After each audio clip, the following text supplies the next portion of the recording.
नमस्कार. थेट अचूक बिंदासमध्ये आपलं स्वागत. आज जय महाराष्ट्राच्या स्टुडिओमध्ये धनंजय मुंडे आहेत. धनंजय मुंडे विरोधी पक्षनेते आहेत विधान परिषदेमध्ये आणि राज्याचा कारभार कसा चालतो त्यांच्यावर अंकुश ठेवण्याचं काम, त्याच्यावर बोट ठेवण्याचं काम विरोधी पक्षाचं असतं, ते बजावत आहेत. एकूणच धनंजय मुंडेंचा हा जीवन प्रवास अत्यंत संघर्षमय, गोपीनाथ मुंडे यांच्याबरोबरचा, नंतर आता राष्ट्रवादी काँग्रेस यांच्याबरोबरचा, या सर्व विषयांवर आम्ही चर्चा करणार आहोत. मी स्वतः माझे स्वतःचेही काही प्रश्न आहेत, माझ्या सहकाऱ्यांचे काही प्रश्न आहेत. सर्वात आधी धनंजय मुंडे, आपलं स्वागत या चर्चेमध्ये. पहिल्यांदा आपण आपल्याला पुष्पगुच्छ देऊन आम्ही तुमचं स्वागत करतो. थँक्यू. प्रश्न येतच राहतील. त्यानंतर एक असं आहे की शेतकऱ्यांचा दौरा शरद पवारांनी केला. कर्जमाफी करा असं त्यांचं म्हणणं होतं. या सरकारला 6च महिने झालेले आहेत. तुमचं सरकार 15 वर्ष, राष्ट्रवादी काँग्रेसचं सरकार 15 वर्ष राज्यात होतं. तुमचे काही धोरणं चुकीची होती म्हणून ही वेळ आली असं सुधीर मुनगंटीवार जे अर्थमंत्री आहेत ते म्हणतात. मूळ दोन यातले महत्त्वाचे प्रश्न आहेत. एक, आम्ही आत्ता दौरा करून आदरणीय पवारसाहेबांनी जी कर्जमाफी मागितली ती कर्जमाफी सरसकट नाही मागितली. ज्या गावांना या सरकारने 50% आणेवारीच्या आत दुष्काळी म्हणून घोषित केलेलं आहे अशा गावांनाच कर्जमाफी द्या. कारण ती कर्जमाफी दिल्याशिवाय तिथल्या शेतकऱ्यांना कसल्याही प्रकारचं येणाऱ्या पावसाळ्याच्या अगोदर पेरणी करता येणार नाही. त्यांच्या हातावर पैसे नाहीत. कारण त्या भागात सलग 3रं वर्ष दुष्काळ पडलेला आहे आणि कर्जाचं पुनर्गठन करण्याचा निर्णय सरकारने घेतला. पण पुनर्गठन करणं म्हणजे काय, तर मागचं कर्ज कंटिन्यू करणं आणि ते रेग्युलरमध्ये आणणं. याचा अर्थ शेतकऱ्याच्या हातात पैसे जाणार नाहीत. म्हणून आम्ही ही मागणी केली. ती शेतकऱ्यांची भावना होती. ती स्वाभाविक जी भावना आमच्यासमोर आली, ती स्वाभाविक भावना आम्ही सरकारकडं काल मुख्यमंत्र्यांना निवेदन केलेली आहे. याच्यात आता सुधीरभाऊ मुनगंटीवारांचं काय म्हणणं आहे, मागं काय झालं, तर आता त्यांचं म्हणणं आहे की 15 वर्षात असं झालं, तर 15 वर्षात 65,000 कोटीचं कर्जही माफ झालं ना. म्हणजे एकदा ज्यावेळेस शेतकरी अडचणीत आला आणि ती अडचण एवढी मोठी होती की त्या काळामध्ये त्या शेतकऱ्याचा 7-12 कोरा करायचं काम केलं. पण ते 7-12 कोरा करायचं काम केलं तर आज आम्ही म्हणलं ठीक आहे, 5 जिल्ह्यामध्ये किंवा 24,000 गावं 50% आणेवारीच्या खाली आहेत, त्या गावांना आपण कर्जमाफी द्या, त्यांना पीक कर्ज द्या. कारण पुनर्गठन केल्याने त्यांना कर्ज पुन्हा मिळणार नाही. जरी आज सरकार म्हणत असलं तर वस्तुस्थिती जमिनीवर असं होणार नाही. नाही मुंडे साहेब, एक साधा प्रश्न आहे की 15 वर्ष सरकार राबवताना काँग्रेस एनसीपी सिंचनाच्या संदर्भात नीट नियोजन झालं नाही. मराठवाड्यामध्ये एवढ्या मोठ्या प्रमाणावर जो दुष्काळ आहे, ते खूप वाईट परिस्थिती आहे मराठवाड्यामध्ये. सिंचनाचं नियोजन नीट झालं नाही म्हणून ही वेळ येते. पाणी म्हणजे पाणी अडवा पाणी जिरवा ही योजना जर व्यवस्थित राबवली असती, छोटे छोटे बंधारे तयार करण्यात आले असते, तर कदाचित ही इथपर्यंत वेळ आली नसती.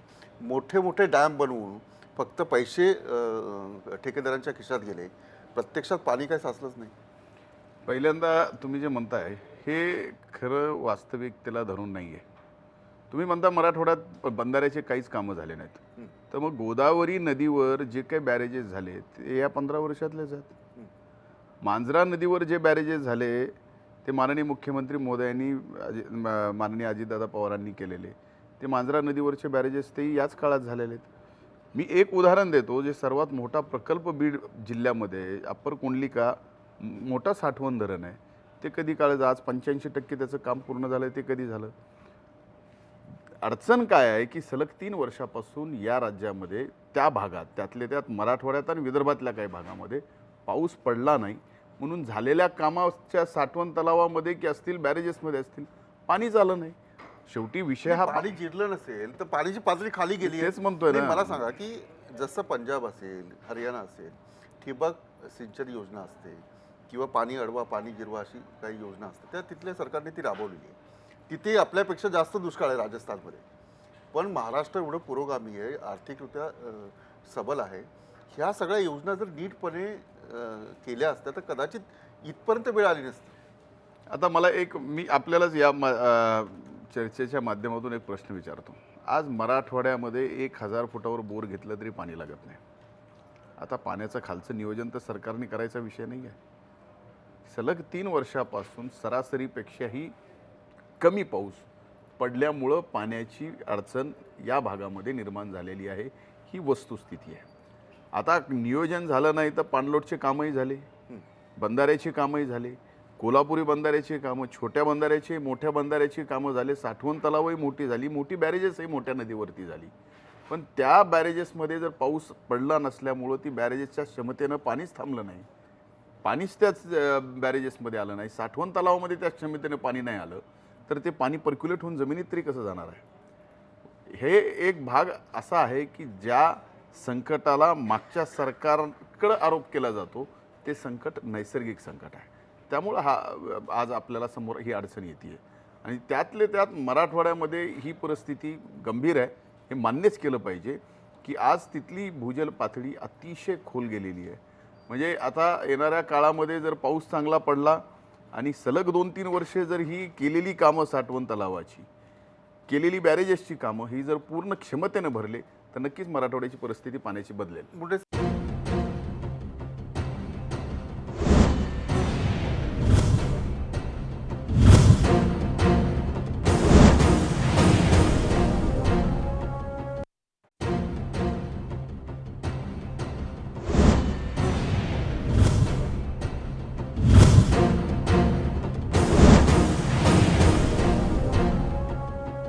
मुंडे साहेब, कसं चाललंय? म्हणजे तुम्ही विरोधी पक्ष म्हणून सरकारकडे बघताना कसं चाललंय सरकार? मला तर आत्ता काही ताळमेळ सरकारमध्ये वाटत नाही. हं. म्हणजे सरकारमधल्याच एकमेकांमध्ये अतिशय एकजीवपणाने सरकार चालवावं अशा भूमिकेमध्ये सर्वजण आहेत असं मला प्रथमदर्शनी तर वाटत नाही. चला, माझा दुसरा आणखी एक प्रश्न आहे. 15 वर्ष सत्ता उपभोगल्यानंतर राष्ट्रवादीचे आणि काँग्रेसचे जे मंत्री आहेत त्यांचं कसं चाललंय? दिवस कसं जातोय? गर्दी कमी झाली, त्यांच्या घरी येणारी कार्यकर्ते कमी झाले. सत्ता गेल्यानंतर गर्दी कमी होते का नाही होते हे ज्याच्या त्याच्या कामावरती अवलंबून आहे. आता पूर्ण वेळ जे कार्यकर्ते, जे नेते कामात आहेत त्यांच्या मागे गर्दी राहतेच. आता जो व्यक्ती समजा सत्तेमध्ये मागच्या काळात मंत्री होते, ते मंत्री आज आमदार म्हणून निवडून आलेले, त्यांच्या मागे त्यांच्या मतदारसंघाचं, त्यांच्या जिल्ह्याचं काम तर चालूच आहे ना. लोक तर त्यांच्याकडे आजही आहेत. ठीक आहे, सत्तेची जी गर्दी असते, मंत्री म्हणून जे काही त्यांचं डे टू डे शेड्यूल असतं ते शेड्यूल त्याप्रमाणेच नसेल, पण नक्कीच आज ज्या पद्धतीनं मी या सत्ता गेल्यानंतर 6 महिन्यामध्ये पाहतोय, त्यातल्या त्यात आमच्या पक्षाच्या संबंधित सर्व प्रमुख नेते जे पूर्वी मंत्री म्हणून काम करत होते आजही पूर्ण वेळ सामान्य लोकांच्या कामं करण्यामध्ये आहेत आणि तेवढीच गर्दी मी त्यांच्यासोबत पाहतोय. कुठे चूक झाली? तुमची सत्ता आली नाही. सत्ता चूक कुणाचीच नाही आहे. चूक एक लक्षात घ्या की पहिल्यांदा म्हणजे दुसऱ्यांदा या देशात नकारात्मक मतावरती क्रांती घडली. एक आणीबाणीच्या काळात तुमच्या कामामुळेच आला असेल हा नकारात्मक जो लोकांची भूमिका आहे. माझं पूर्ण ती तुमच्या कामामुळे मला झाली आपण असेल. न्याय दिला पाहिजे उत्तराला. माझं पूर्ण अगोदर ऐकून घ्या. नकारात्मक क्रांती आणीबाणीची कशावर मी सुरुवातीलाच म्हणलं ना, ही नकारात्मक मतावर क्रांती घडलेली आहे. त्यामुळे निगेटिव्ह वोट म्हणजे काय? एखाद्या एस्टॅब्लिश्ड गव्हर्नमेंटच्या अगेन्स्ट ज्यावेळेस एखादं मत तयार होतं त्याला नकारात्मक मत आपण म्हणतो. 10 वर्षे सलग केंद्रामध्ये युपीएचं सरकार आणि त्या युपीएच्या सरकारमध्ये सलग ज्या काही गोष्टी समोर रोज सांगत गेलो, मग ती खरी असू खोटी असू, खोटी असली तरी 10 वेळेस सांगितल्यानंतर ती खरी वाटते. मग अशा याच्यात जनमानसाचं मत नकारात्मक झालं आणि ते नकारात्मक मतातून ही दुसरी या देशात क्रांती घडली लोकसभेच्या निवडणुकीमध्ये. त्याचाच परिणाम हा विधानसभेच्या निवडणुकीत सुद्धा या राज्यात राहिला. लोक असं म्हणतात की भ्रष्टाचार खूप झाला होता, नकारात्मक काँग्रेसच्या केंद्रीय मंत्र्यांचे भ्रष्टाचार होते, तुमच्या राष्ट्रवादी काँग्रेसच्या अनेक मंत्र्यांवर भ्रष्टाचाराचे आरोप आहेत, ते आजही चौकशी. आता ज्या चौकशीच्या बाबतीत आपण बोलताय आणि याच बाबतीत आम्ही म्हणलं तर बंगारू लक्ष्मणपासून सगळ्या भाजपच्या नेत्यांवर पण आरोप झालेले आहेत, भ्रष्टाचाराचेच आरोप आहेत. विषय आरोप एकमेकावर करणं आणि त्याचा परिणाम होणं ह्या दोन महत्त्वाच्या गोष्टी आहेत. तर परिणाम होत असताना ज्यावेळेस एक पर्याय म्हणून भाजप समोर आलं, भाजपनी नरेंद्रभाई मोदींसारखं नेतृत्व समोर उभं केलं, त्यावेळेस लोकसभेच्या निवडणुकीत जे वातावरण तयार झालं ते वातावरण सुद्धा नकारात्मक मतावरच करण्यात आलं ना, आरोप ठेवून करण्यात आलं. आणि आरोप ठेवून ज्यावेळेस करण्यात आलं त्या नकारात्मक मतातून ही क्रांती घडली. देशात घडलेली क्रांती, त्याचा परिणाम नक्कीच महाराष्ट्रामध्ये सुद्धा सत्तांतर व्हायला भाजपला मदत झाली. ठीक, माझे सहकाऱ्यांचे काही प्रश्न आहेत. धनंजय मुंडेंच्या स्वप्नातला महाराष्ट्र नेमका कसा आहे? माझ्या स्वप्नातला महाराष्ट्र खरं सांगायचं झालं तर ज्या दुष्काळी भागात मी राहतो, ज्या जिल्ह्याची ओळख ऊसतोड मजुरांचा जिल्हा म्हणून आहे, असे जे महाराष्ट्रातले पॅकेट आहेत त्या ठिकाणी विशेष बाब लक्ष देऊन तिथला विकास होणं आवश्यक आहे. प्रत्येक जिल्ह्यामध्ये विमानतळ असावं, प्रत्येकाच्या हाताला रोजगार असावा. या ठिकाणी ग्रामीण भागातला माणूस हा कामासाठी मोठ्या शहरात येण्यापेक्षा त्या भागामध्ये त्या ठिकाणी त्याला काम मिळावं. आणि सर्वाधिक हा पुरोगामी महाराष्ट्र आहे. पुरोगामी महाराष्ट्र म्हणजे आपण समजू शकतो की या महाराष्ट्रात खऱ्या अर्थानं पुरोगामित्व येणं आवश्यक आहे. मग ते विचाराने येणं आवश्यक आहे, विकासातून येणं आवश्यक आहे. ह्या सर्व गोष्टी माझ्या स्वप्नातल्या महाराष्ट्रात मी पाहतो आहे. तुमचं सरकार होतं, नाही आलं प्रत्यक्षात. 15 वर्ष तुमचं सरकार होतं. आता 15 वर्ष काँग्रेसचं सरकार 60 वर्ष या देशावर बरं, राज्य आता तुम्ही एक मान्य करता, आमच्या स्वप्नातलं समजा मेट्रो झाली, कुणाच्या काळात झाली? मान्य करता की UPA सरकारच्या काळात महाराष्ट्रात 15 वर्षे आघाडीचं सरकार होतं त्या काळात झालं? जी काही सिंचनाची कामं आज झाली, प्रत्यक्षात तुम्ही दाखवा. आरोप करणं सोडून द्या, चौकशीचा भाग चालू आहे, तो विषय वेगळा आहे. चौकशीला सगळ्या गोष्टी पण तयार, पण जी सिंचनाची कामं झाली ती 15 वर्षाच्याच काळात झाली. आज तुम्ही 15 वर्षापूर्वीचं ऊसाचं क्षेत्र या महाराष्ट्रातलं पहा आणि 15 वर्षानंतर ऊसाचं क्षेत्र तुम्ही महाराष्ट्रातलं पहा.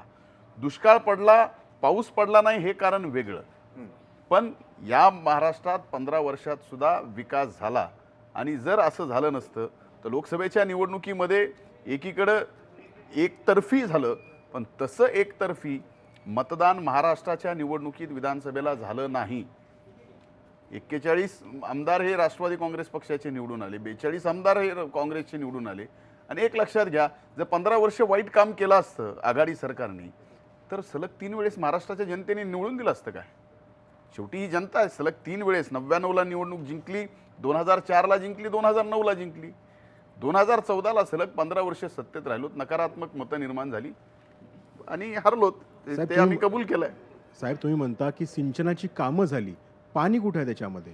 आणि आता राहिला प्रश्न तुम्ही म्हणताय तर मी आपल्याच भागातला एका प्रकल्पाचं तुम्हाला मी सांगतो. लोअर दुधना प्रकल्प किती वर्षांपासून रखडला आहे आणि त्याला किती पैसे लागतात मला वाटतं त्याची आकडेवारी मी तुम्हाला तुम्ही लोअर दुधना प्रकल्पाच्या बाबतीमध्ये जे सांगताय, लोअर दुधनाच्या प्रकल्पात आज किती टक्के काम झालंय याची पुन्हा एकदा आपण माहिती घ्या. लोअर दुधना हा माझ्या गावापासून फार जवळच्या अंतरावरचं प्रकल्प आहे. आणि लोअर दुधनाच नाही तर तुम्ही मराठवाड्यातले सर्व प्रकल्प घ्या. आता मराठवाड्याच्या त्या प्रकल्पाची कामं तर पूर्ण झालीत. आम्ही नव्यानं मानतोय की या मराठवाड्यामध्ये 18 TMC पाणी जे उपलब्ध आहे ते 18 TMC पाणीचे जे काही प्रकल्प आहेत ते प्रकल्प लवकरात लवकर चालू करावे. आमचं सरकार असताना सुद्धा आमची ही मागणी होती, कारण ती जर 18 TMC पाण्याचा प्रश्न सुटला तर मराठवाड्यामध्ये सिंचनाचं जे काय अनुशेष आहे तो 100% भरून निघू शकतो. एकीकडं या 18 TMC गोदावरीच्या पाण्याच्या आणि जे 21 TMC उजनी सीना धरणाच्या भागात म्हणजे उस्मानाबाद, बीड या परिसरामध्ये जे पाणी उपलब्ध झालेलं आहे ते पाणी, या दोन्ही गोष्टी आम्ही आमचं सरकार असताना सुद्धा प्रयत्न करत होतो. सभागृहात 2 वेळेस आम्ही हा विषय मांडला, कॅबिनेटमध्ये या निर्णय घेतला आणि राज्यपालाकडे मंजुरीसाठी पाठवला. कारण शेवटी सिंचनाचा निधी वाटप हे राज्यपालांच्या हस्ते केला जातो, राज्यपालांच्या अध्यक्षतेखाली तो निर्णय होतो. पण लोअर दुधनाच्या बाबतीत 80%च्या पुढं काम पूर्ण झालेलं आहे. पण आज तुम्ही एक गोष्टीचं मला लक्षात मला वाटतं अजूनही 70%पेक्षा पुढे काम नाही, गेलेलं नाही. 80% तुम्ही माहिती घ्या, तुम्ही आत्ताही माहिती घ्या, कदाचित मी चुकीचा असेल पण माझ्या माहितीने 80% लोअर दुधनाचं काम झालं. आणि त्या उरलेल्या याच्यामुळंच त्या बीड किंवा आजूबाजूचे जे काही जिल्हे आहेत, परभणी असो किंवा हे, त्यांच्यामध्ये पाण्याची टंचाई आणि दुष्काळाची झळ नाही. जास्त आता बसते. सर्वाधिक बॅरेजेस हे परभणी जिल्ह्यामध्ये झालेत, हे मान्य करता? मुदगलचं बॅरेज असेल ते मान्य, ते एवढं मोठं बॅरेज आहे की या आपण प्रार्थना करू देवाकडे की यावेळेस जर पाऊस चांगला झाला तर मुदगलच्या त्या बॅरेजनी परभणीच्या अर्ध्या जिल्ह्याचं म्हणजे जालन्याच्या सुद्धापर्यंत जालन्या जिल्ह्यातल्याही काही भागाचं कल्याण त्या ठिकाणी होणार आहे. ते साधं बॅरेज आहे, हे सुद्धा काम फार मोठं आहे. पण केलेल्या कामाचं या ठिकाणी बोललं जात नाही.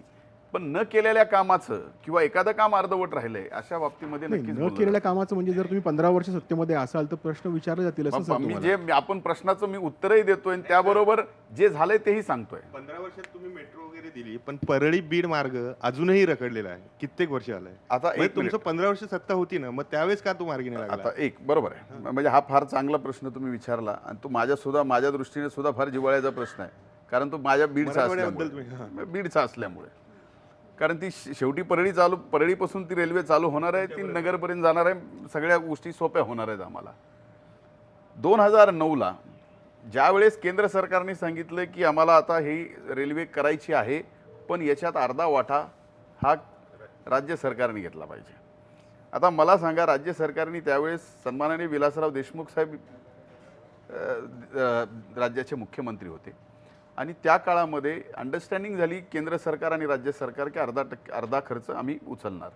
पण मधल्या काळात केंद्र सरकार, आम्ही जरी केंद्र सरकारमध्ये राष्ट्रवादी काँग्रेस पक्ष असला तरी केंद्र सरकारमधून ज्या पद्धतीनं रेल्वेच्या बजेटमध्ये प्रोव्हिजन व्हायला पाहिजे होती त्या पद्धतीनं होऊ शकली नाही.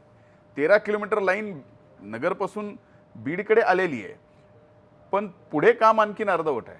आता आमची अपेक्षा आहे की आता ठीक आहे, आम्ही नाही येत, आम्हाला जेवढं करता आलं तेवढं केलं, तरी राज्य सरकारने जवळजवळ 450 कोटी रुपयापर्यंतचा वाटा आत्तापर्यंत उचललेला आहे. पण वेळ गेला, प्रोजेक्टची कॉस्ट वाढली.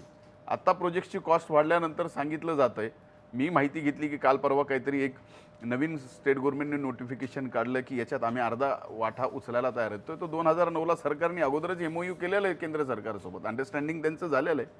त्यामुळं आता अपेक्षा आहे की ठीक आहे, आम्ही नाही करू शकलो पण 13 किलोमीटर तरी करू शकलो.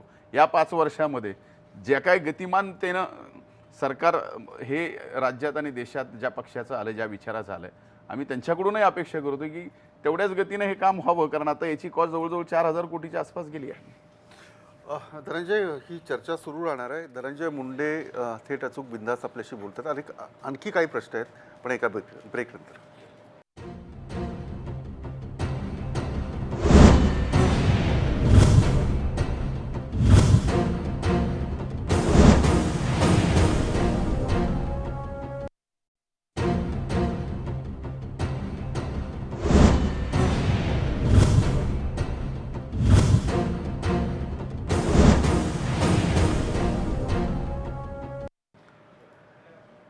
ब्रेकनंतर पुन्हा एकदा स्वागत. थेट अचूक बिनधास्त धनंजय मुंडे जय महाराष्ट्रमध्ये आहेत आणि गोपीनाथ मुंडेंविषयी जर प्रश्न त्यांना नाही विचारले तर ही मुलाखत अत्यंत अपूर्ण राहील असं मला वाटतं.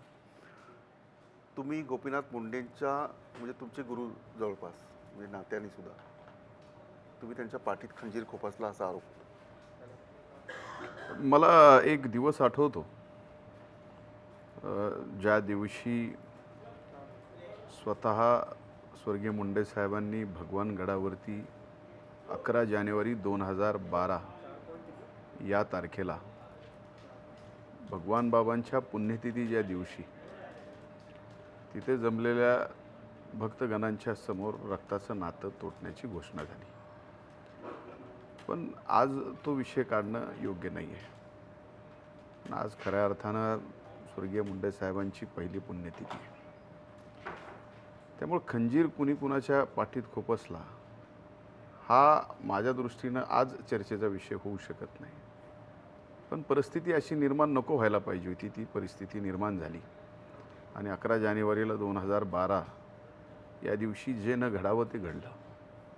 त्यानंतरही बरेच प्रयत्न झाले पण नाही शक्य झालं. त्यामुळं माझ्या दृष्टीने गोपीनाथ मुंडे आणि शरद पवार यांचं वैर संपूर्ण महाराष्ट्राला माहिती आहे. तुम्ही पवारांच्या कंपूत जाऊन बसला, तुम्हाला थोडं तरी आपल्या नात्याविषयी वाटलं नाही? बरोबर. मला एक सांगा, माझ्या जागी तुम्ही आहात. 11 जानेवारी 2012ला जो गडावर जे आमचं पवित्र ठिकाण आहे, आमचं श्रद्धास्थान आहे, त्या ठिकाणी आपली ज्याच्यावर श्रद्धा आहे त्यांनीच रक्ताचं नातं भावाशी असणारं तुटण्याची घोषणा केल्यानंतर मी आणि माझ्या वडिलांनी काय करावं? चूक तिथून झाली. मला असं म्हणायचं आहे की ते म्हणजे त्यावेळेस साहेबांची इच्छा होती का नव्हती मला माहीत नाही. पण धनंजय मुंडेंना आमदार पुन्हा राजकारणाची एवढी अपेक्षा निर्माण झाली होती? नाही, मला अपेक्षा काहीच नव्हती. मला राजकारणामध्ये मी आणि माझ्या वडिलांनी स्वतःचं आयुष्य घातलं ते फक्त आदरणीय मुंडे साहेबांना मोठं व्हावं हे पाहण्यासाठी.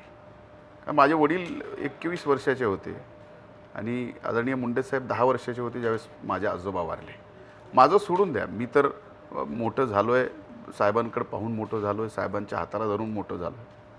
पण ही परिस्थिती जगाच्या समोर नाही येत. कारण ज्यावेळेस एखादा व्यक्ती मोठा होत असतो ना त्यावेळेस एखादा व्यक्ती त्याच्यासाठी जिजतसुद्धा असतो, स्वतःचं आयुष्य संपत असतं. मग तुम्हाला काय आणि कमी या- नाही, मग- गोपीनाथरावांनी काय कमी केलं होतं मला? कधीच नाही, मी कधी म्हणलंच नाही काय कमी केलं मला. मग चुलता समजा रागवला नाही, विषय रागवण्याचा- मला सांगा तुम्ही त्या मी पाहिलेलं आहे की मुंडे साहेबांना धनू धनू याच्याशिवाय काही सुचत नव्हतं. नाही, मला सांगा की त्या एका घरामध्ये धनंजय मुंडे होते.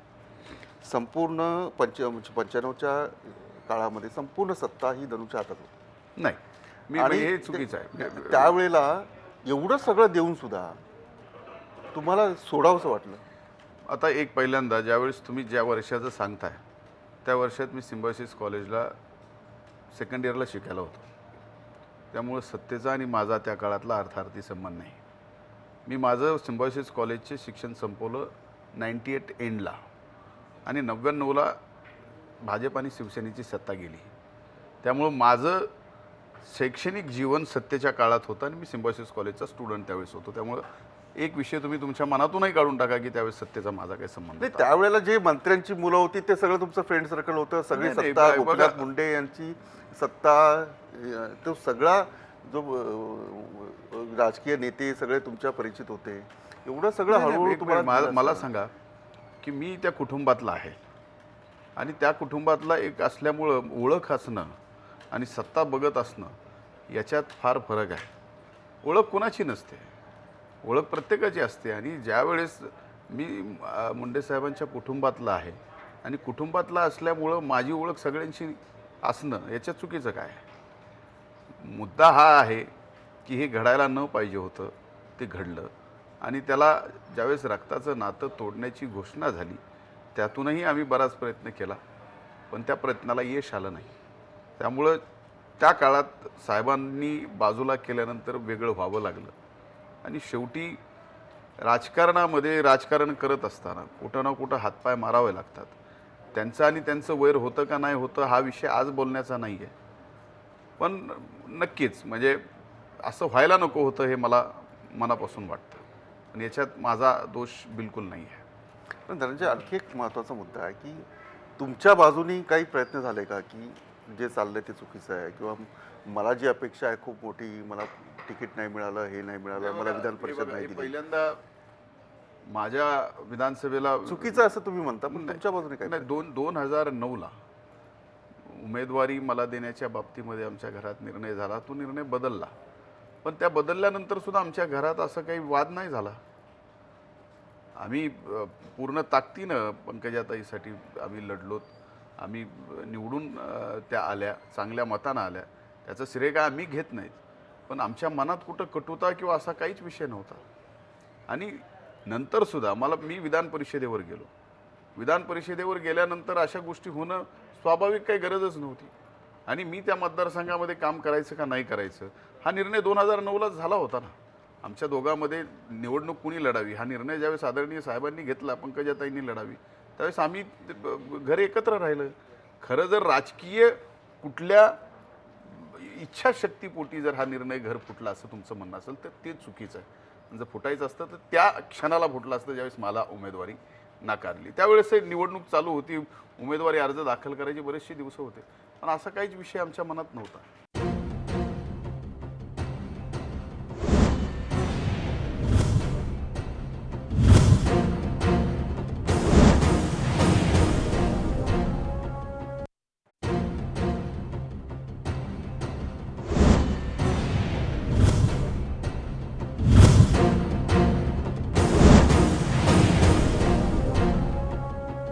भगवानगडावर गोपीनाथरावांनी घोषणा केली की रक्ताचं नातं संपलं, पण तसं घोषणा करण्याची गरज किंवा परिस्थिती का निर्माण झाली? त्याला एक साधं कारण होतं. नगरपालिका परळीच्या निवडणुका झाल्या होत्या आणि ज्यावेळेस निवडणुका जाहीर झाल्या आणि उमेदवारी देत असताना तिथल्या स्थानिक काही लोकांच्यामुळे असं थोडासा गैरसमज मुंडे साहेबांचा झाला किंवा ही जी मंडळी आहे ती धनंजयच्या सोबतची आहे, यांना उमेदवारी आपण दिली नाही पाहिजे. मग त्या जागा काही शिवसेनेला सोडता आल्या, मग त्या शिवसेनेला सोडल्या गेल्या. त्याच्यानंतर अशा काही गोष्टी बऱ्याच झाल्या. आणि नगरसेवक जे 17 निवडून आले त्यापैकी 13 नगरसेवकांची इच्छा होती किंवा आमच्यापैकी 13मधून कोणीतरी नगराध्यक्ष करावा. आणि समोरून साहेबांची सुद्धा आजपर्यंत मी पाहिलेलं किंवा जे बहुसंख्याने ठरवतात त्यांचा नगराध्यक्ष आपण केला पाहिजे, त्यांच्यातून केला पाहिजे.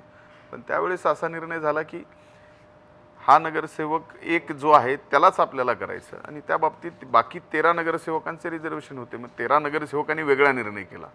तर माझी एकच इच्छा होती की जो कुठला नगराध्यक्ष होईल हा झाला काय ते झाला काय, प्रत्येक गावात एका पक्षाचे 2 गट असतात आणि आमच्या भागात तर आमच्यापैकीच असायचे 2-2, 4-4 गट. जो झाला नगराध्यक्ष तो आपला समजावा अशी एक स्वाभाविक प्रतिक्रिया त्यावेळेस त्या नगरसेवकांची होती आणि तीच अपेक्षा पंकजाताईकडून मुंडे साहेबांकडून होती, ती झाली नाही. तेवढं एक कारण म्हणजे ते काय कारण रक्ताचं नातं तुटायचं होऊच शकत नाही.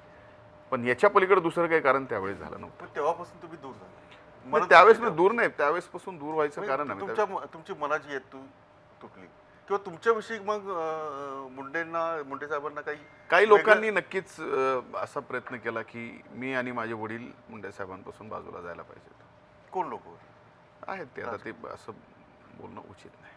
आज ती कारखान्याची निवडणूक लढवताना तुम्हाला कधी खूप अटीतटीचा संघर्ष चालला आहे? म्हणजे राजकारण, महाराष्ट्राचं राजकारणाचं एक कल्चर आहे, विरोधाला विरोध असतो आणि जेव्हा नाती असतात ती एकत्र असतात. या कारखान्यात हे काही दिसलं नाही. खरं सांगू, विरोधाला विरोध असणं आणि नातं असणं असा काय विषय साहेब गेल्यानंतर जे मला वाटत होतं राहावा ते काय राहिला नाही. मला वैद्यनाथ कारखान्याची खरं सांगतो निवडणूक लढायची नव्हती. कारण मला माहिती आहे की त्या निवडणुकीत लढण्यात काही मला म्हणजे कुठल्या सहकारी निवडणुकीत आपण लढावं. आपल्यावर आता आदरणीय पवारसाहेबांनी एवढी मोठी जबाबदारी दिली, एवढ्या तरुण वयात दिली आणि राज्यभर अनेक प्रश्न आहेत. आपल्यालाही महाराष्ट्र बघायचं आहे, शिकायचं आहे, राजकारण शिकायचं आहे. त्यामुळे ती निवडणूक कुठं लढत बसा. पण काय झालं की त्या निवडणुकीत माझे वडील विद्यमान संचालक असताना माझं वडिलांची तब्येतही खराब असते, पण निवडणुका लागल्यात, आपल्या कुठल्या सह्या राहिल्यात का बघण्यासाठी सही करायला गेले आणि तिथं आमच्या वडिलांवर खोटी केस झाली. आणि ती केस म्हणजे माझे वडील तर तसे घराच्या बाहेर पण नाही. ती खोटी केस झाल्यानंतर वाटलं की हे अशा पद्धतीनं चाललं, मग ठीक आहे, आपल्याला तर निवडणूक लढायची नाही, पण समोरून आपण निवडणूक लढावी असंच असेल तर आपण लढू. मुंडेंचा पराभव करण्यासाठी राष्ट्रवादी काँग्रेसचे अजितदादा सगळे मंत्री बीडमध्ये आणले.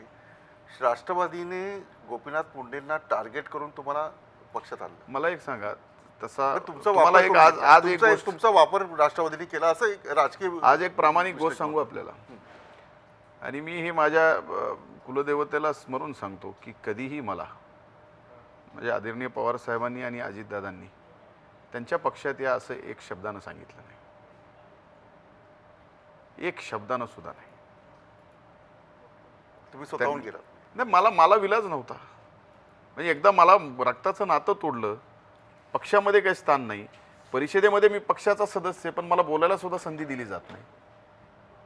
काय करायचं मी?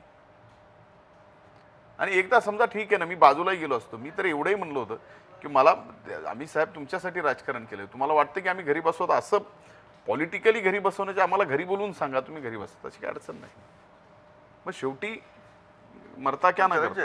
राष्ट्रवादी म्हणजे राष्ट्रवादीने गोपीनाथ मुंडेंना टार्गेट केलं होतं, कारण ते निवडणुकांमध्ये खूप अडचणीचे ठरत होते. ते म्हणजे शरद पवारवर जेवढे महाराष्ट्रातले इतर लोकांनी आरोप केले नसतील तेवढे त्यांनी केले.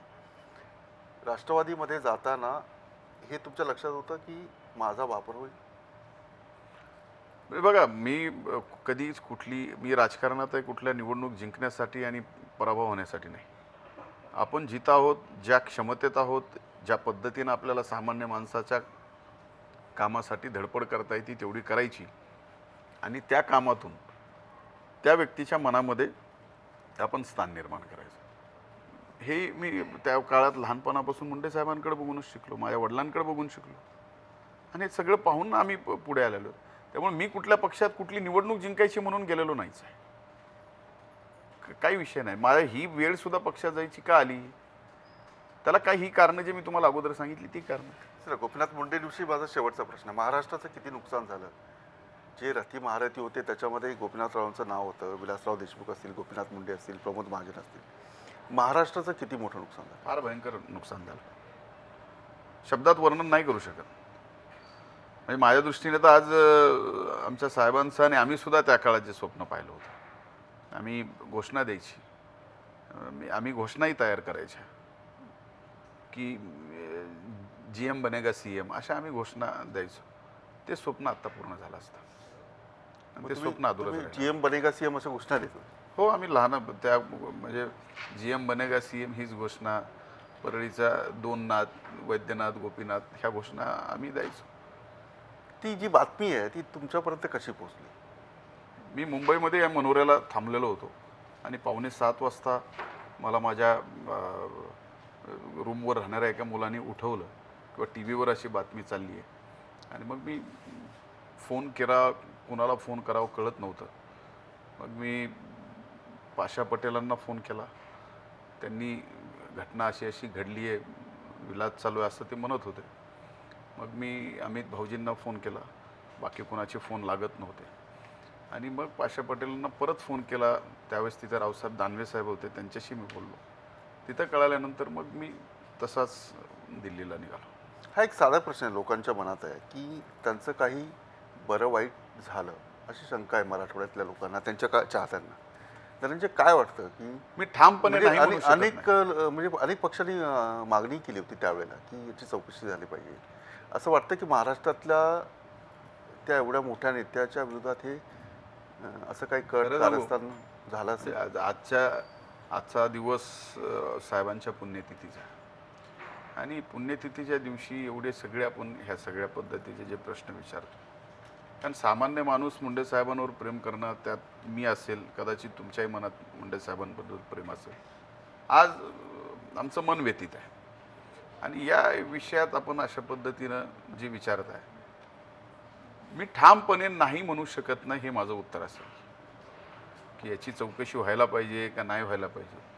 तो व्हायला पाहिजे असं ज्यावेळेस तुम्ही म्हणता त्यावेळेस मी ठामपणे नाही म्हणू शकत नाही, एवढा मनात माझ्यासुद्धा संशय आहे. बिलकुल. गोपीनाथ मुंडेंची आज पुण्यतिथी आहे, याच्यावर काही प्रश्न होते, पण आता ब्रेक नंतर मी विचारणार आहे की राज्यात जे काही चाललंय, तरुण पोलीस ठाण्यामध्ये जाळून घेतात आणि हे सगळे प्रकार होत असताना विरोधी पक्षाची भूमिका काय, हे प्रश्न असतील एका ब्रेक नंतर.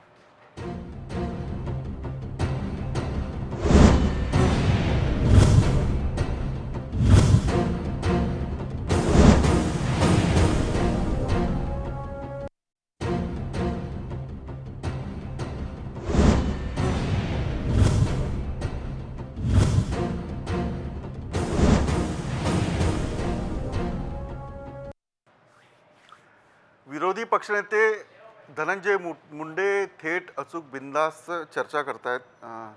गोपीनाथ मुंडे यांच्याविषयीच्या प्रश्नानंतर आता मी राज्यातल्या प्रश्नाविषयी येतो.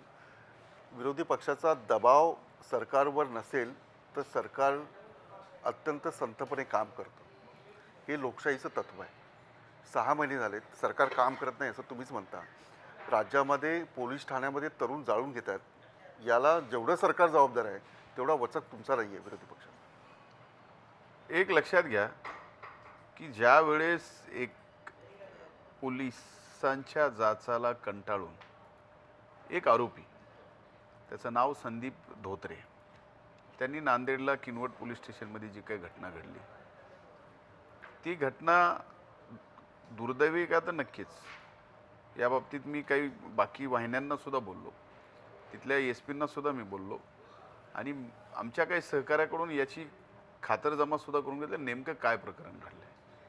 एखाद्या आरोपीला पकडण्यासाठी त्याच्या नात्या गोत्यातील सर्व लोकांना तिथं जाऊन पोलिसांनी मारहाण करून आणणं ही काल झालेली घटना आहे आणि 24 तासच या ठिकाणी झालेत. काल आम्ही मुख्यमंत्र्याला शेतकऱ्यांच्या प्रश्नाच्या संबंधी निवेदन देण्यासाठी, दुष्काळी भागातल्या प्रश्नावर निवेदन देण्यासाठी गेलो होतो. आज दिवसभर पक्षात कार्यक्रम, मी उद्या किंवा परवा दिवशी त्या घटनेच्या ठिकाणी मी तिथं जाणार आहे आणि पोलिसांच्या जाचाला कंटाळून जर एखाद्या आरोपीने, त्याच्या नावाला आरोप होतो, आरोप खोटा का खरा हा कोर्ट ठरवणार, पण त्याच्या अगोदर एवढा जाच कशासाठी आणि याच्या कोण जबाबदार आहेत, आम्ही उद्या सरकारला विचारू. धनंजय, आज ते निलंबित व्हायला पाहिजे होते. विरोधी पक्षाने जर आवाज उठवला असता, काल ते प्रकरण झालेलं आहे, विरोधी पक्षाने मुख्यमंत्र्यांकडे आग्रह धरला असता तर कदाचित निलंबित होऊन नंतर कारवाई झाली असती. यामध्ये मी स्वतः यामध्ये मुख्यमंत्र्यांना बोलणार आहे आणि त्यांना आग्रह धरणार आहे. मी वाहिनीच्या माध्यमातून ही मागणीच केली आहे की जे कोण जबाबदार असतील त्या जबाबदार अधिकाऱ्यांवर पहिल्यांदा निलंबनाची कारवाई करा. जे कोण अधिकारी 60-70 लोक त्या नातेवाईकांना त्या आरोपीच्या मारायला गेले होते, जो या ठिकाणी मयत झाला, त्यांना मारता येतं का, त्यांचे फ्रॅक्चर झालेत हेही मला कळालं. पण हे सगळं कळाल्यानंतर मी मुख्यमंत्र्यांचा कालही आज सकाळी आम्ही वेळ घेतला होता, त्यानंतर त्यांचा वेळ मिळू शकला नाही, मलाही वेळ मागता आला नाही. पण ज्यावेळेस घटनेचं गांभीर्य एखाद्या गोष्टीचं पूर्ण कळेपर्यंत रात्री उशीर फार झाला होता. ही घटना ज्यावेळेस सगळ्या वाहिन्यावर येत होती त्यावेळेस 10:30-11च्या पुढून वेळ झाला होता. आणि आज सकाळी मी सुद्धा काही वाहिन्यांवर सांगितलं, त्या अधिकाऱ्यांना सुद्धा मी बोललो की या बाबतीत आपण कारवाई तात्काळ करायला पाहिजे.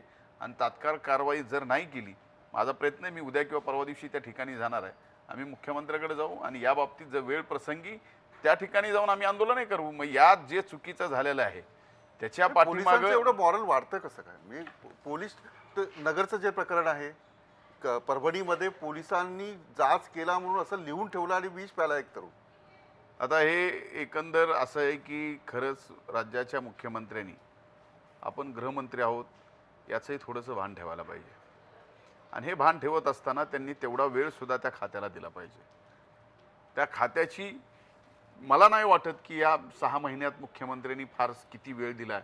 आणि या कायदा आणि सुव्यवस्था राज्यातली अबाधित राहण्यासाठी आणि पोलिसांचे जे काही प्रकार आपण पाहतोय, मग ते नगरचं असेल किंवा आज नांदेडचं असेल, या प्रकरणामध्ये सुद्धा स्वतः मुख्यमंत्र्यांनी लक्ष घालून या खात्याची जबाबदारी व्यवस्थितपणे पार पाडणं आवश्यक आहे. आणि ती पार पाडताना दिसत नाही. आणि खाली 2 राज्यमंत्री आहेत, म्हणजे शहरी राज्यमंत्री वेगळा आहे, ग्रामीणचा राज्यमंत्री वेगळा आहे. आणि त्यांच्यात अशी भानगड आहे की एक एवढा बोलतो की थांबवावं लागतं आणि एक बोलतच नाहीत.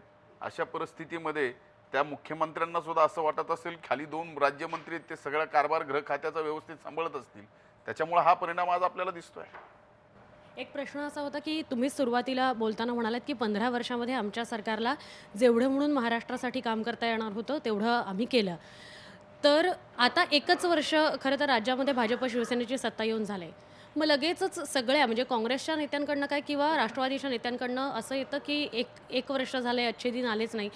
हे रियालिटी का नाही लक्षात घेतली तर की एका वर्षामध्ये परिणाम तर दिसायला हवेत जे काय झाले त्याचं. का तुम्ही सांगू शकाल की ह्या गोष्टी होणं अपेक्षित होतं, त्याचे परिणामही दिसले असते पण ते दिसत नाही आहेत? हां, आम्ही का आज म्हणतोय की 1 वर्षाच्या आत तुम्ही अच्छे दिन देतो म्हणलात आणि देत नाहीत, हा आरोप आमचा जो पहिल्यांदा आहे, तो पहिला शेतकऱ्यांच्या संबंधित विषय, की ज्या शेतकऱ्यांना देशाचे प्रधानमंत्री आत्ता नरेंद्रभाई मोदींनी भाषणात आपल्या सांगितलं लोकसभेच्या निवडणुकीपूर्वी की आम्ही राज्यातील नाही देशातील शेतकऱ्यांना जे त्यांच्या शेतीमालाचे भाव आहेत ते भाव ठरवताना त्यांचा 50% नफा ठरवू, म्हणजे जो खर्च येत आहे त्याच्यावरती 50% नफा ठेवून आम्ही भाव काढू.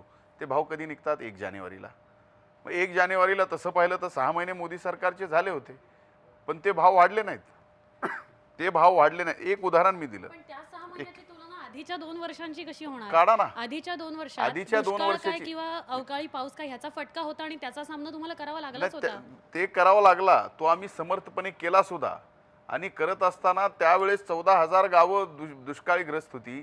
त्या 14,000 गावांना दुष्काळातून बाहेर काढण्यासाठी आणि समर्थपणे सरकार उभं राहिलं तर जवळजवळ 8 ते 10,000 कोटी रुपये त्यावेळेस दुष्काळ निवारणासाठी खर्च झाले.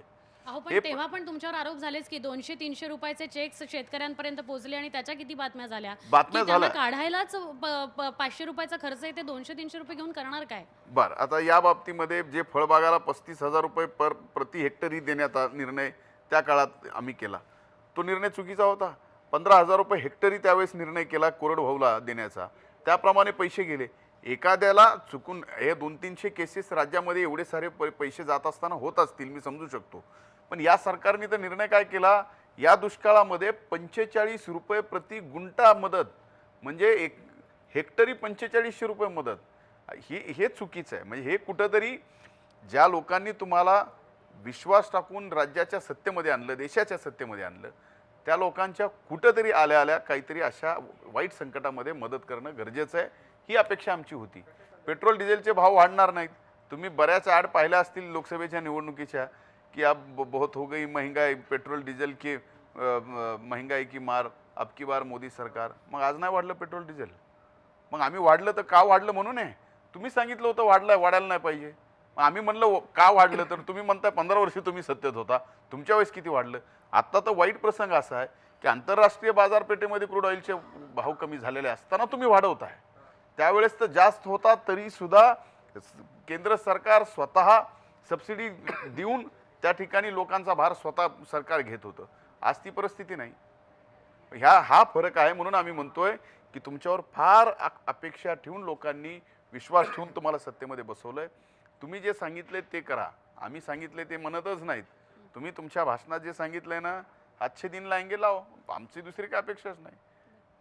एकच प्रश्न फक्त, नरेंद्र मोदींच्या दौऱ्यांविषयी खूप टीका केली जाते. वेगवेगळ्या ठिकाणचे दौरे ते करतायत, पण आपल्याला असं वाटतं की विकासासाठी जर काही प्रयत्न पंतप्रधानांकडनं होत असतील अशा दौऱ्यांच्या माध्यमातून, तर ते चूक आहे? हे बघा, मला असं वाटतं की कुठल्याही देशाच्या प्रधानमंत्र्यांनी परदेश दौरे करावेत, ते व्हायलाच पाहिजेत. मी या गोष्टीच्या विरोधात नाही, मी या गोष्टीवर टीका करत नाही. माझं म्हणणं, आपण परदेश दौरे करत असताना आपल्या देशावर सुद्धा तेवढंच लक्ष असलं पाहिजे. आणि देश जर एखाद्या संकटामधून जात असेल, देशामधलं एखादं राज्य जर त्या संकटामधून जात असेल, तर कुठंतरी आपण परदेशामध्ये जात असताना ज्या गोष्टी आपल्या माध्यमातून त्या देशातल्या आपल्या बाजूच्या शेजाऱ्याला देतोय, त्याच्यातलं काहीतरी आपल्या देशातल्या एखाद्या राज्यातल्या काही भाग संकटात आहे, त्यांना सुद्धा आपण दिलं पाहिजे. ही अपेक्षा जर आम्ही ठेवली तर काय चुकीचं आहे? आमचा आरोप या गोष्टीचा नाही आहे की त्यांनी प्रदेशवाऱ्या का करू नयेत, का कराव्यात, त्याचा फायदा काय होईल आज नाही सांगतायत. तुम्ही जसं म्हणला त्याच्यासाठी तर थांबावंच लागेल. आणखी एक प्रश्न आहे की विरोधी पक्षनेता म्हटलं ती सरकारचं जे स्कॅम आहे, घोटाळा आहे, ते सगळं बाहेर येतं. धनंजय मुंडेंनी म्हणजे विरोधी पक्ष नेतेपद स्वीकारल्यापासून एकही घोटाळा बाहेर नाही काढला किंवा तो खाली विधानसभेतही नाही निघाला. तुम्ही जसं अपेक्षा सरकार चांगलं काम करत आहे. नाही, तुम्हाला एक सांगू, कुठलाही घोटाळा 6 महिन्यात निघत नाही. कुठलाही घोटाळा करायला सुद्धा एखादा वर्ष लागत असतं आणि ती निघायला सुद्धा 1.5-2 वर्ष लागत असतं. त्यामुळे तुम्ही जी अपेक्षा ठेवताय ना, आम्हाला जसं म्हणताय 15 वर्ष तुम्ही सगळे विरोधी पक्ष काही ना काही स्कॅम काढलेला आहे. मग 6 महिने झाले सरकारला. 6 महिन्यात कुठल्याही सरकारचा खालचा म्हणजे काँग्रेसच्याही विरोधी पक्षनेते काही करत नाही, तुम्ही काही करत नाही, सरकार याचा अर्थ चांगलं चाललंय. आता आम्ही काय करतोय आणि काय नाही करत हे आज तुमच्या वाहिनीवर समोर सांगण्यापेक्षा येणारा काळात तुम्हाला परिस्थिती लक्षात येईल की एक सरकार इतिहासामध्ये असे असेल की त्यांचं 6 महिन्यातच एखादं स्कॅम बाहेर आलंय. म्हणजे काही गोष्टी आज तुमच्यासमोरच बोलायच्या आणि त्याही बोलताना तुमच्यासमोर मांडताना ते आम्हाला पुराव्यानिशी मांडावं लागतील. जे घडलंय ते पुराव्यानिशी आम्हाला तुमच्यासमोर सांगावं लागेल. आणि मला आत्मविश्वास आहे 6 महिन्यात तुम्ही जसं म्हणताय, तुमचं धनंजय मुंडेचं काम सुरू आहे. 6 महिन्यात तुम्ही जसं सांगताय की सरकार काय करणार आहे, तसं 6 महिन्यात तुम्ही हेही विचारू नका. तुम्ही विरोधी पक्ष, मी तेच विचारतोय, विरोधी पक्षाने काय केलं? नाही, विरोधी पक्षाने काय नाही केलं. विरोधी पक्ष म्हणून आम्ही आज संकटात सापडलेल्या शेतकऱ्यांच्या पाठीमागं उभं राहिलो. त्यांच्यासाठी सरकारकडे मागणी करतोय आम्ही. आज कर्जमाफीची मागणी, बघ कर्जमाफी सोडून द्या, ज्या शेतकऱ्यांनी पीक विमा भरला तो पीक विमाचा प्रीमियम शेतकऱ्यांनी भरला आहे. राज्य सरकारने 1600 कोटी रुपये पीक विमा मंजूर झाल्याचं जाहीर केलं. त्यामध्ये 200 कोटी रुपये हे राज्यातल्या 45 लाख शेतकऱ्यांनी भरलेत. ते त्यांचा अधिकार आहे. आमचं म्हणणं आहे की उद्या 8 दिवसावर पाऊस येईल, 8 दिवसावर पावसाच्या अगोदर शेतकऱ्याला मशागतीला पैसे नाही लागणार, बी बियाण्याला पैसे नाही लागणार, खताला पैसे नाही लागणार. मग ही मागणी आम्ही मुख्यमंत्र्याकडे केली. आम्ही उद्या मोर्चा काढला तर तुम्ही म्हणता अरे 6 महिन्यातच तुम्ही मोर्चा काढला, हाही आरोप करता. आणि आम्ही मोर्चा का काढला तर म्हणता अरे तुम्ही विरोधी पक्षात आहेत का नाही, सगळं व्यवस्थित चाललंय का. म्हणजे दोन्ही बाजू तुम्हाला नाही घेता येणार. कुठली तरी एक बाजू वाहिनी म्हणून सुद्धा तुम्हाला घ्यावी लागणार आहे. माझा चला ठीक आहे, वेळ संधी दिली पाहिजे, वेळ दिला पाहिजे. आणि धनंजय मुंडे थेट अचूक बिंदासमध्ये होते. अत्यंत सगळ्या प्रश्नाला त्यांनी उत्तरं दिलेली आहे. धनंजय मुंडे तरुण आहेत, तडफदार आहेत. त्यांचं भाषण कधी ऐका, खूप छान भाषण असतं. पण ते भाषण सरकारला सळो की पळो करून सोडणार जर असेल तर लोक त्याचा स्वीकार करतील. पण ते विधान परिषदेमध्ये दिसलं पाहिजे, ते कामामध्ये दिसलं पाहिजे. आपण या कार्यक्रमात सहभागी झालात, आपल्याला खूप खूप शुभेच्छा. मी कार्यक्रम इथेच थांबवतो. आपण पाहता जय महाराष्ट्र, थेट अचूक बिंदास्त.